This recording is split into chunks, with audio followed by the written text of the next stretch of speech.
So మీ analysis ఏంటి? Yeah Venkatakrishna గారు good evening అండి. ముందు ఇందాక మీరు ఇనీషియల్ రిమార్క్స్ లో చాలా మంచి మాట చెప్పారు. సాయి కృష్ణ మీద కేసులు ఉండటం, సాయి కృష్ణ కస్టోడియల్ టార్చర్ చేయటం, తర్వాత సబ్సిక్వెంట్ గా సీఏ గారి మీద కేసు కట్టడం, అప్పుడున్న సీఏ గారి మీద, దాని తర్వాత ఆయన రిమాండ్కి పంపించడం, సస్పెండ్ చేయడం, ఇదంతా. సో ఇక్కడ నేను ఈ విధంగా చూస్తా.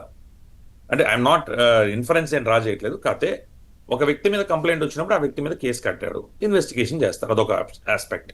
రెండవది, ఆ ప్రాసెస్ లో ప్రభుత్వం కానీ ఆ ప్రభుత్వంలో ఉన్న అధికారులు కానీ abuse of process of law చేసినప్పుడు వాళ్ళ మీద కూడా కేసు కడతారు, వాళ్ళని కూడా ఇన్వెస్టిగేట్ చేస్తారు, వాళ్ళని కూడా సస్పెండ్ చేస్తారు. ఇది కదా అర్థం చేసుకోవాల్సింది. బేసిక్ గా వెరీ సింపుల్. ఇది అర్థం చేసుకునే ప్రయత్నం చేస్తే ఈజీగా అర్థమైపోతుంది. ఇక్కడ ఇష్యూ ఏంటంటేనండి, ఇక్కడ కొన్ని ఫ్యాక్ట్స్ చెప్పే ప్రయత్నం చేస్తాను, which are part of the charge sheet లో ఉన్న విషయాలు చెప్పే ప్రయత్నం చేస్తాం. 14/5/2013 నాడు as per the charge sheet page number 10 investigation findings అని సపరేట్ వేశారు చార్జ్ షీట్ లో. వాళ్ళు చెప్పే దాని ప్రకారం ఏంటంటే టోటల్ అమౌంట్ ఆఫ్ 4,98,000 రూపీస్ ఆవిడికి జత్వానీ గారికి కానీ లేదా వారి మదర్ అయిన జత్వానీ గారి మదర్కి కానీ రీచ్ అవడం జరిగింది, రావడం జరిగింది, డిపాజిట్ అవడం జరిగింది అనేది పోలీస్ యొక్క వాదన. దీనిలో సిఐడి యొక్క వాదన. 14/5/2013 ₹1,00,000 పడ్డాయి. Dates are very important Venkatakrishna garu. 19/10/2015 50,000 పడ్డాయి. జూన్ 2016 నుంచి జనవరి 2017 వరకు 3,48,000 పడ్డాయి. మొత్తం 4,98,000 పడ్డాయి అనేది ఎలిగేషన్. కానీ ఇక్కడ 3-4 విషయాలు చెప్పే ప్రయత్నం చేస్తాను. ఒకటి, ఎఫ్ఐఆర్ ఏ సెక్షన్ల మీద రిజిస్టర్ కాబడింది? ఎఫ్ఐఆర్ లో ఉన్న 467 ఎందుకు డ్రాప్ చేశారు చార్జ్ షీట్ లో అంటే క్లియర్ గా ఏదైతే ప్రైమరీ ఎలిగేషన్ మీరు పెట్టారో 467 ఎందుకు పెట్టారు? 467 7 years కన్నా ఎక్కువ అఫెన్స్ కాబట్టి Arnesh Kumar guide lines follow అవ్వాల్సిన అవసరం ఉండదు కాబట్టి తీసుకొచ్చి అరెస్ట్ చేసి లోపలికి పంపించవచ్చు కాబట్టి అందుకని 467 పెట్టారు. అసలు మీ హోల్ కేసు దేని మీద బేస్ అయింది? ఒక డాక్యుమెంట్ ని ఫోర్జ్ చేశారు, ఆ డాక్యుమెంట్ ఫోర్జ్డ్ డాక్యుమెంట్ తో ఎక్స్టార్ట్ చేస్తున్నారు, ఫోర్జ్డ్ డాక్యుమెంట్ తో ట్రాన్సాక్షన్స్ చేస్తున్నారు అనేది మీ fundamental point in the FIR was based on the section 467. అందుకే 467 పెట్టారు. That charge has been dropped. అది లేదు, ఇప్పుడు 484 ఉంది. 484 ప్రకారం ఏంటి? ఎక్స్టార్షన్ చేశారంటారు. నా డౌట్ ఏంటంటే ఇక్కడ 2013లో డేట్స్ చదివించారు. 2013లో ఒకసారి, 2015లో ఒకసారి, 2016 నుంచి 2017లో 3,48,000 వేరే వేరే సార్లుగా మొత్తం 4,98,000 చెబుతున్నట్టు 1,53,00,000 1,52,00,000 కాదు, 4,98,000 మీరు ట్రాన్స్ఫర్ చేస్తే ఎప్పటికైనా last transaction was as per the charge sheet Jan 2017. Case ఎప్పుడు కట్టారు?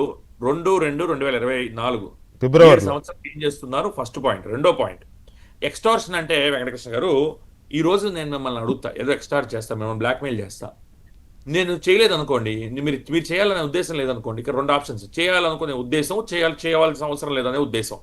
చేయవలసిన అవసరం లేదన్న ఉద్దేశం ఉంటే మీరు ఇమీడియట్గా కంప్లైంట్ చేస్తారా, లేదా మళ్ళీ ఎక్స్టార్షన్ చేయించుకుంటారా? దాంతో ఇమీడియట్గా కంప్లైంట్ చేస్తారు కదా. మరి నువ్వు 2013లో ఎందుకు కంప్లైంట్ చేయాలా? 2015లో ఎందుకు కంప్లైంట్ చేయాలా? 2016 నుంచి 17 వరకు ఎందుకు కంప్లైంట్ చేయాలా? ఇది కరెక్టా?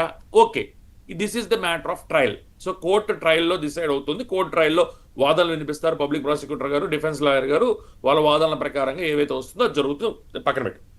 రెండో పాయింట్, దీనికి ఏదైతే ఈ ప్రభుత్వం వచ్చిన తర్వాత కట్టిన కేసుని ప్రకారంగా ఏదైతే మీడియాలో జరిగిన డిబేట్స్ కానీ వీటన్నిటికీ ఆ కేసుకి సంబంధం ఏంటండి? ఈ పర్టికులర్ కేసుకి 2009 నుంచి ఒక వ్యక్తితో ఒక రిలేషన్షిప్లోనో ఫ్రెండ్షిప్లోనో ఉన్న వ్యక్తికి 2017 వరకు ట్రాన్సాక్షన్ 4,98,000 జరిగితే 2024 మీరు కంప్లైంట్ ఇస్తే అప్పుడు వారిని, ఇంకోటి ఇంపార్టెంట్ ఇక్కడ, వారి పేరెంట్స్ని కూడా ఈ కేసులో పెడితే ఓన్లీ జత్వానీ గారిని ఈ కేసులో ఉంచడం జరిగింది. పేరెంట్స్ మీద ఛార్జెస్ అన్ని డ్రాప్ చేయడం జరిగింది, పేరెంట్స్ మీద వాళ్ళ బ్రదర్ మీద ఉన్న ఛార్జెస్ అన్ని. So only Jethwani is being charged in the charge sheet now. ఇప్పుడు 2024లో మీరు పెట్టినప్పుడు కేసు పెట్టడం ఓకే, నేను ఒక కంప్లైంట్ ఇచ్చాను, కాగ్నిజబుల్ అఫెన్స్ రిపోర్ట్ అయింది, కేసు పెట్టాను, అగ్రీడ్. పెట్టిన తర్వాత పోలీసు వారు ఏది ఫాలో అవ్వాలి? అప్పుడున్న సిఆర్పిసి ఫాలో అవ్వాలి, క్రిమినల్ ప్రొసీజర్ కోడ్ ఫాలో అవ్వాలి. మరి మీరు సిఆర్పిసి ఫాలో అయ్యారా? ఇప్పుడు ఇందాక మీరు చెప్పినట్టు ఏదైతే ఇన్ఫరెన్స్ డ్రా చేశారో, సాయి కృష్ణ మీద కేసు పెట్టడం తప్పు కాదు, పోలీసు వారు కేసు నిమిత్తం తీసుకొచ్చి ఇన్వెస్టిగేట్ చేయడం తప్పు కాదు, కస్టడీలో హెరాస్ చేయడం తప్పు. ఒకవేళ ఎలిజెడ్లీ కస్టడీ టార్చర్ జరుగు ఉండుంటే అది తప్పు కాబట్టి దాని మీద ఒక కేసు కట్టారు, దాని మీద ఒక ఇన్వెస్టిగేషన్ జరుగుతుంది. మరి అప్పుడున్న ప్రభుత్వంలో ఉన్న అధికారులు కావచ్చు, లేదా అప్పుడు ఈ తప్పుడు కంప్లైంట్ ఇచ్చాడన్న విషయంలో ఆయన అతను కూడా ఇన్వెస్టిగేట్ చేయాలి కాబట్టి వారందరినీ ఇన్వెస్టిగేట్ చేయడం కోసం కొత్త కంప్లైంట్ ప్రకారంగా కడితే అది తప్పు ఎలా అవుతుంది అనేది నా పాయింట్.